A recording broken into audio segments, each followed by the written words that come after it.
Bonjour, alors quoi de neuf aujourd'hui dans les 12 coups de midi? Eh bien, Paul était là avec sa maman dans le public, au coup d'envoi, donc il a eu cette question. Quel célèbre auteur s'appelait France? Bien sûr, ce n'était pas France Gall, mais Anatole France. Après, vous aviez donc la jolie Aline qui a eu cette question avec qui Ed Sheeran a-t-il fait un duo?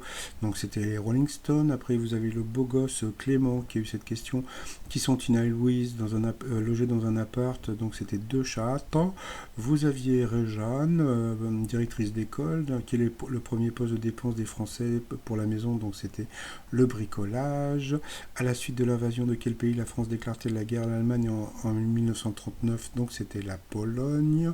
Ensuite, quel chef amérindien a donné son nom à une ville américaine surnommée la Cité Émeraude? Donc c'était Seattle, j'aime bien dire Seattle. Ensuite, dans Iron Man, sorti en 2008, pourquoi les terroristes qui kidnappent Tony Stark ne sont-ils pas sous-titrés? Parce qu'ils spoilent tout le film. Donc c'était la série, c'est une anecdote qui est super drôle.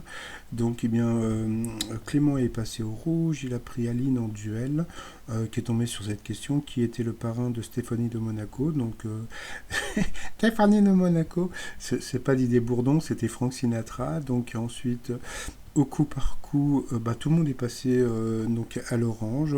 Puis bon, à la fin, pour éviter que Paul passe au rouge, donc ils ont mis des questions sur des personnages de la mythologie grecque. Donc voilà, donc après, Clément est passé au rouge.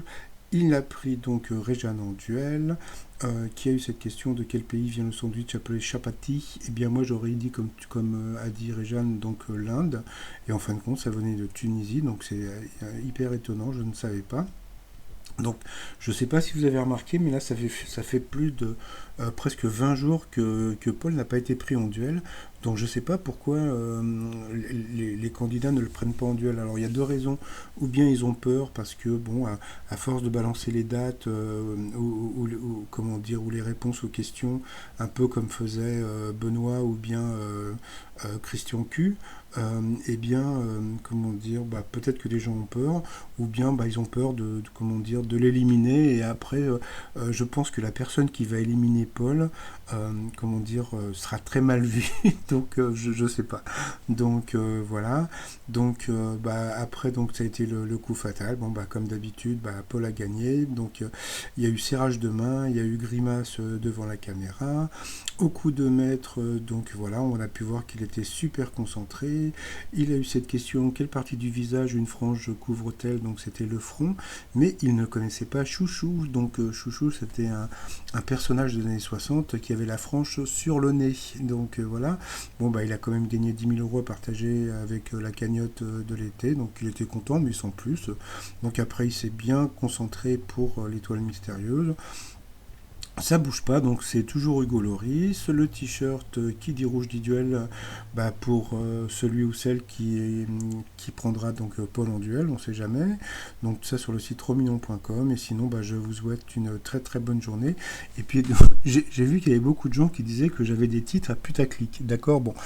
Si je vous fais, alors il y a un truc qui est hyper simple. Si je vous fais des titres du style, ouais ça va, toc, voilà, donc il a bien joué, il a gagné, tout va bien, salut. Bon voilà, je suis désolé, vous n'allez pas venir. Donc là pour demain et après-demain, vous allez voir, vous allez avoir deux titres putaclic. Vous allez voir que si je veux faire du putaclic, je suis très très fort en jeu de mots. Allez, je vous souhaite une très très bonne journée et puis je vous dis à demain, bye bye.